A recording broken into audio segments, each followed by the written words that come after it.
pulling us away from the county. We know that we are going to suffer. Everyone is suffering in this economy. You don't need to add to our problems by cutting everyone apart. So please just back off and leave the county libraries alone. You can get out of that contract. You are in a tentative contract right now. The contract doesn't begin until July. Don't do these things to these people. In answer to your questions, I'm not sure what the LSSI contract looks like with the employee. I'd be happy to look into that and get you some more details. We're really in the preliminary phases because we have until July 1st when we'll take over operation. The issue with the Southern California Library Cooperative, which is I think what you were referring to, that's really kind of our backup. We were very excited, and you may have heard last week that we have entered into an agreement with the Inland Library Network for exchange of materials, and I think it's going to turn out to be really a win-win for us and for the people who are part of that cooperative. There are over 1 million titles that are available that our residents will have access to. It'll be very similar to the system we have now with the county library system, where you're going to log on at home. If there's a title that you need, that will be sent to your library. The library cooperative was really going to be sort of a secondary usage for harder to find things that maybe you couldn't locate. It might take longer, things are out of print, that kind of thing. With regards to the governor's budget proposal, I mean, I don't even know where to begin about how scared we are about that. I mean, it's just disaster looming in every area. So what he wants to do to libraries, what he wants to do to redevelopment, to the enterprise zone, to everything having to do with business, I mean, we've got some work cut out for us. We're confident that this is just his proposal, and it's my opinion that he's going out as far out there as he can get with this, and knowing that he's going to have to give up some space. I think all of that actually plays into, it's a good thing we're taking the libraries locally and we won't be relying on another library system. We will be able to have control, say over how that money is spent and the hours that we're open. So I think it sort of plays in that way. I mean, again, anybody losing their job is just devastating, and I know that it's something that's affected all of us. I'm so thankful that they were able to find a job for that woman in Avalon. I know there are probably a lot of people that would like to have it. You know, is there another question?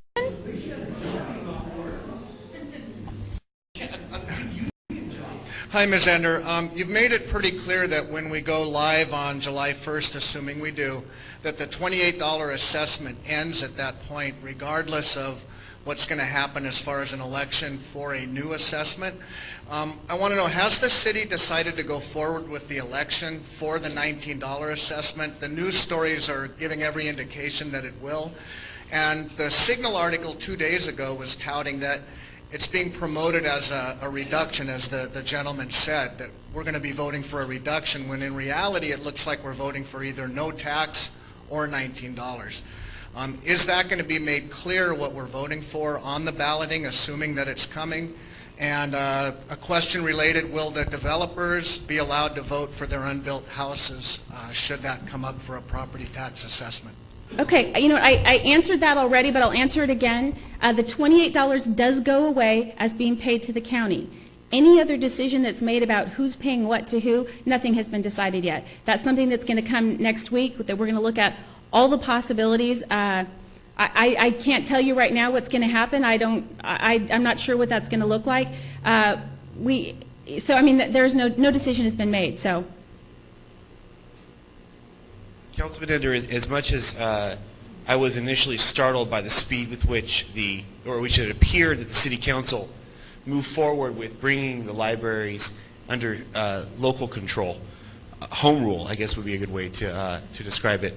I have to say that my experience working very closely with county and state governments has only proven that the massive inefficiencies that go on in big government, and big labor is involved with this as well, have really slowed down the ability of our government to improve services and bring forward the next generation of more efficient technologies.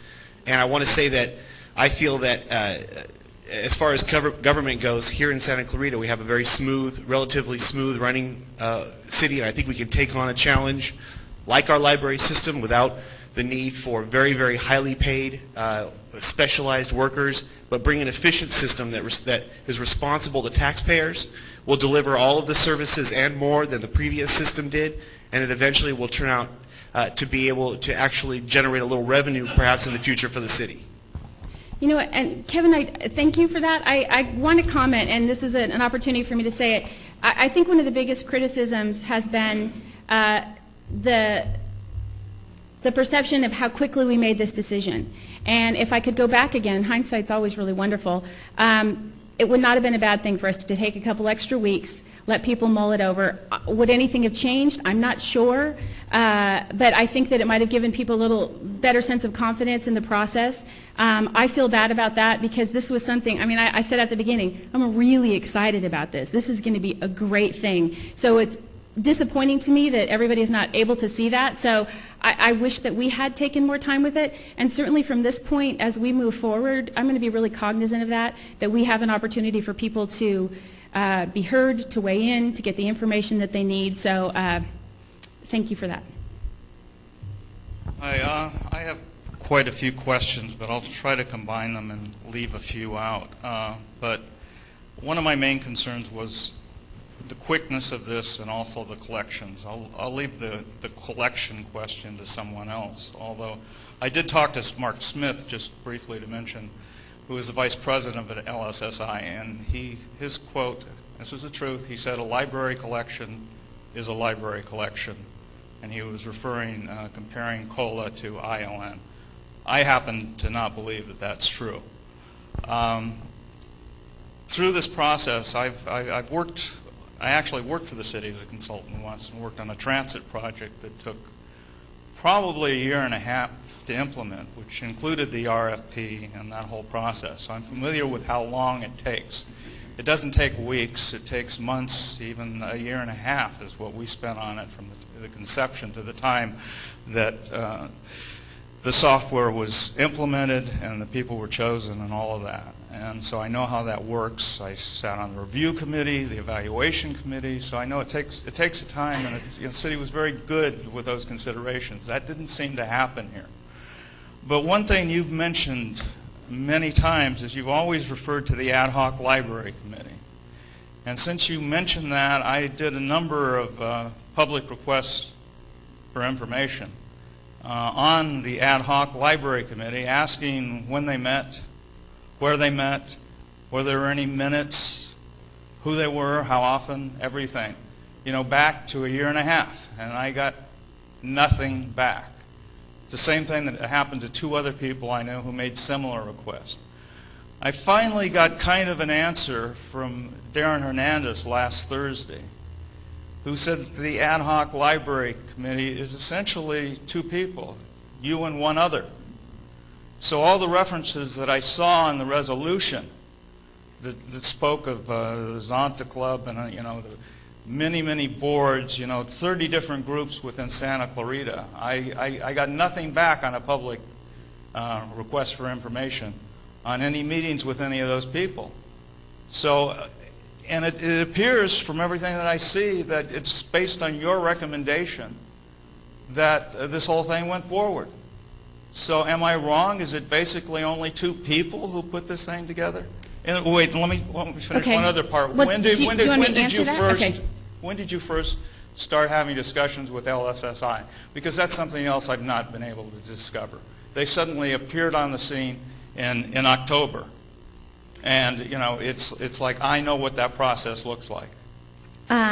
So can you tell me about the committee? To the first part of it, I know that much of the outreach that we did during the summer was similar to this. It was meetings that Marcia and I attended, small groups. It was not an official ad hoc meeting, but that we would go to, or large groups of residents to talk about this, answer questions, to get some feedback. What generally happens with ad hoc committees in the city, and we have several of them, is there are two council members on each ad hoc committee. There can't be more than two because of the Brown Act. And they really just dive into whatever the topic is, whether it's talking about sanitation or Whitaker-Burmite or development. They are the resident experts. They work very closely with staff. They really immerse themselves in what the topic is. And most of the time, when a recommendation comes out of the ad hoc committee to the rest of the council, most of the time the council agrees with what they've done, knowing that those two people have worked diligently and put their time in. So I think that that was the case in this, that everyone knew how much time, Marcia and I had spent on this. I mentioned that we had gone to look at a lot of libraries, and I know the first time that I heard about LSSI was when we were visiting the library in Temecula, which they happen to operate. So at what point, further discussions happened with the company, I'm not sure. We were very impressed with the Temecula Library and what was happening there, not specifically because it was LSSI, but because it's a great library. So that's kind of how they got involved. As far as the timing of putting out an RFP, I was surprised that there weren't more companies that do what this company does, because the way things are going with government, a lot of times a private business can come in and stick closer to a bottom line, be more efficient, and right now they're really the only company doing this, but I would suspect that more will come up. But wouldn't you have known that if you had done your due diligence? Well, That there was only one company in the entire country? that was something that we saw. I mean, Before you made your recommendation? there is more than one company. They are the only one. They are the only company that bid. There are other companies that do it, but nobody on the scale that they do it. What's the name of the other company? I don't know.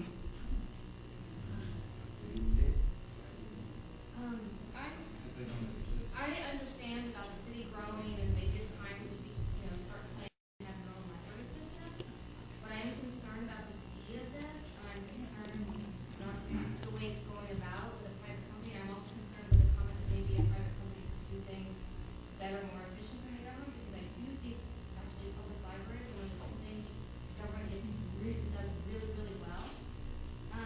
I just done some quick calculations from the signal, and right now, my tally is $2.9 million this decision has cost us.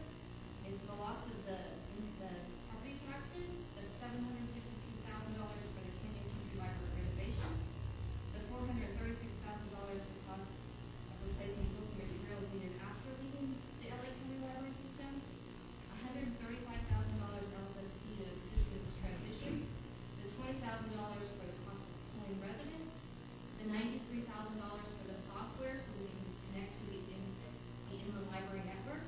And I don't know how much it costs to run a special election if you have to do a tax.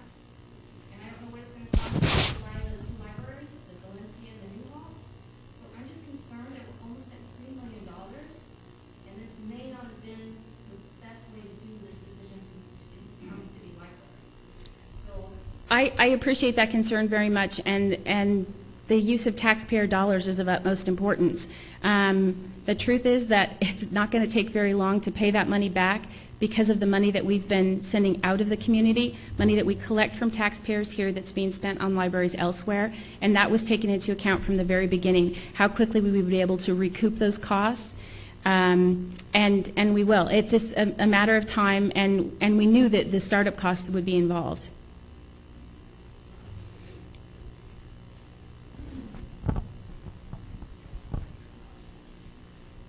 Ms. Ender, thanks for coming out to Canyon Country, and it's a pleasure to speak to you again.